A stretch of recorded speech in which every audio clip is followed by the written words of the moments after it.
ብዙ ትዳር የሚፈርሰው ሁለቱም ወይም አንደኛቸው ሰብር በማጣት ነው። ብዙም ጊዜ ሰብር ቢያደርጉ ቆም ብሎ ቢያስቡ ይሄ አይመጣም። ለዚህ ነው አብዱላህ ኢብኑ አባስ አንድ ጊዜ ተበሳጭቶ እናንተ ሐማቃ ሞኝ ሆናችሁ ጠለቅቱክ ስትሉኔ ምን ላድርግላችሁ? በችኮላ በንዴት ምስቱን ፈቶ ይመጣል። ይሄም በችኮላ በንዴት በትንሽ የጸብ ፈቶ ይመጣል።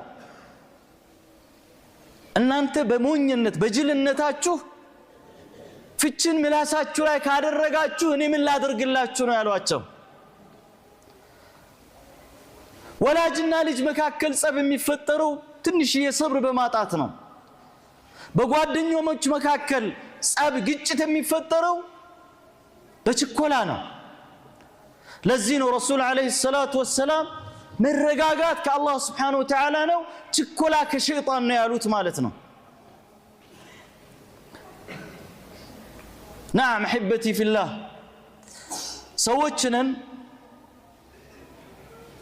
ችኮላ ተፈጥሯዊ ባህሪያችን ነው፣ ግን በሰብር ነው መግራት የሚያስፈልገው።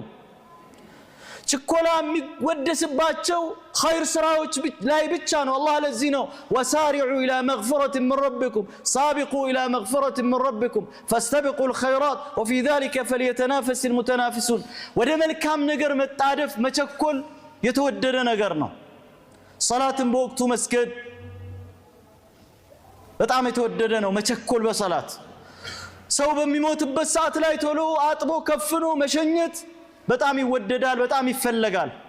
ሴት ልጅ ለትዳር የደረሰች እንደሆነና ኩፉ የሆነ አቻዋ የሆነ እስላም ያስቀመጠውን ሚዛንን የሚሞላ የመጣ እንደሆነ መዳር፣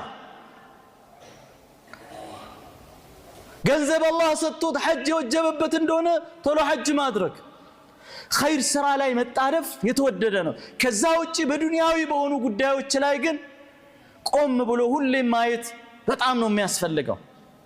ያለበለዚያ ሀገራትም የሚወድሙ ያሉት ቤተሰብም እየፈረሰ ያለው በችኮላ ነው። አንዳንዴ ያሉ ረሱል አለይሂ ሰላቱ ወሰላም አንዳችሁ ዱዓ አድርጋችሁ እስካልቸኮላችሁ ድረስ አላህ ዱዓችሁን ይቀበላል አሉ። እንዴት ሲባሉ አንዳንዱ አላህን ይለምንና አሁኑን ማግኘት ነው የሚፈልገው፣ ያጣል ያ የሚፈልገውን ነገር። ዱዓ ስናደርግ ቀደም ሲል ስለ ዱዓ ማወርተናል። አላህ በሶስት መልኩ ሊመልስልን ይችላል ዱዓችንን። መቸኮል የለብንም። ጠየቅን ቢያልን ላ ያ የጠየቅነውን ነገር ራሱን ልናገኝ እንችላለን። ከጠየቅነው በላይ በሌላ መልኩ አላህ Subhanahu Wa Ta'ala ሊሰጠን ይችላል። እማናቀውን ሸርን አላህ ሊመልስልን ይችላል። ዱዓ በራሱ ዒባዳ በመሆኑ ደግሞ في ميزان حسناتنا يوم القيامة ተቀምጦልን ይመጣል በመልካም ስራ ሚዛናችን ላይ። ለዚህ ነው አላህ Subhanahu Wa Ta'ala ويدعو الإنسان بالشر دعاءه بالخير وكان الإنسان عجولا የሚለን ማለት ነው።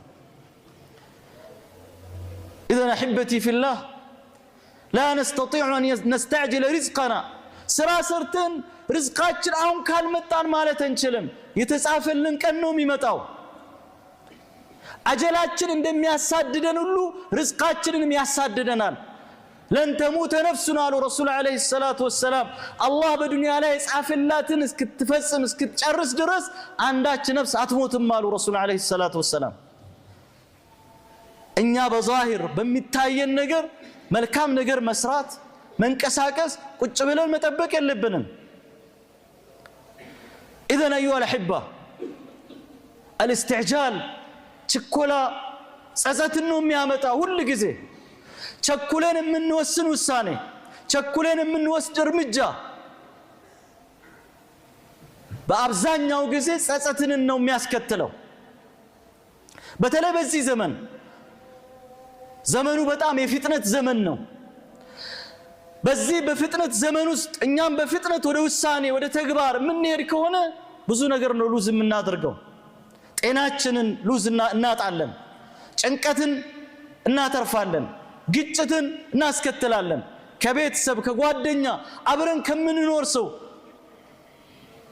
ቆም ካለንሳ ብዙ እይታ ብዙ አቅጣጫ ብዙ መፍትሄ ነው ማሰብ የምንችለው እድል የምናገኘው ማለት ነው። አንድ ጊዜ ረሱል አለይሂ ሰላቱ ወሰላም ዑቅባ ኢብኑ አልወሊድ የሚባል ሰውን ዘካ እንዲሰበስብ ወደ በኒል ሙስጠሊቅ ላኩት። ይሄ ችኮላ ይሄ ጥፋት ስህተት ማንም ሰው ዘንድ የሚከሰት ነው። ሐታ ሰሃቦች ዘንድ የሚከሰት ነው። ቅድም እንዳለ ነብያቶች ዘንድ የሚከሰት ነው። ከዛ እነዛ ሰዎች የአላህ መልእክተኛ የሆነ ሰው ዘካ ለመሰብሰብ እየመጣ መሆኑን ሲያውቁ በትልቅ ድግስ ጦር አሰልፎ ሰይፋቸውን ይዞ ፈረሶቻቸውን አሰናድቶ ሜዳ ላይ ወጥቶ ይጠባበቁት ጀመር። ልብ በሉ። ከዛ በኋላ ሰውየው ከአንድ ሁለት ሰው ጋር ብቻ ነው የነበረውና ሜዳ ላይ ከሩቁ ሲያያቸው መስመር ይዞ ቆመዋል። ሰይፋቸውን እንደዚህ ያውለበለቡ ነው ያሉት። ፈረሱን ወደ ኋላ ዙሮ እየጋለበ ወደ ረሱል ሰለላሁ ዐለይሂ ወሰለም ተመለሰ። ምን ነው ባዶ እጅን መጣህ አሉት ረሱል ዐለይሂ ሰላቱ ወሰላም። የአላህ መልእክተኛ ሆይ ሰዎቹ ለጦርነት ተዘጋጅተዋል፣ ከነፈረሶቻቸው ሰይፎቻቸውን ይዞ ሜዳ ላይ ወጥተዋል፣ ምናልባትም የኔ መዲና ጫፍ ደርሰዋል እየመጡ ይሆናሉ ብሎ አላቸው። ረሱል ሰላም ግራ ገባቸው። በኒል ሙስጠሊቅ በጣም ብዙ ጠንካራ ሰዎች ያሉበት ሙሉ በሙሉ ጎሳው እስልምናን የተቀበለ ህዝብ እንዴት ኦሎ ፈስደን በድንገት ዛሬውኑ ተነስቶ ወደዚህ አይነት ይሄዳሉ? አልቸኮሉም። እሳቸው አሊ አሉ ተወሰኑ ሰዎችን ይዘይድና ምናልባት እንደተባለው ለጦርነት ተዘጋጅቶ ከሆነ እዛው ግጠሟቸው ወደ መዲና ሳይመጡ። ከዛ አሊ ሰዎችን አስከትሎ ሄደ፣ ቀረባቸው። ሲያያቸው እንቅስቃሴያቸው ምናቸው የጦርነት አይነት እንቅስቃሴ አይደለም። አሊ ማለት بمثابة قائد الجيش ጦር አበጋዝ የጦር ጀነራል ነው። የያንዳንዱን ጠላት እንቅስቃሴ ከሩቁ ማየት መለየት የሚችል ሰው ነው። ያኛው ቅርብ ጊዜ ነው ወደ እስላም የተቀላቀለው። ምንድነው ያለው ሁኔታ ብሎ ስላቸው ከረሱል አለይሂ ሰላቱ ወሰላም ዘንድ የሚመጣልንን መልእክተኛ ለመቀበል ብለን በዚህ አይነት አጀብ ነው የወጣን አሉት።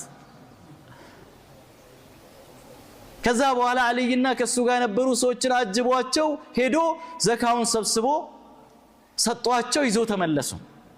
ማጅን በትንሽ ስህተት የብዙ ሰው ደም ፈሶ ነበር ማለት ነው።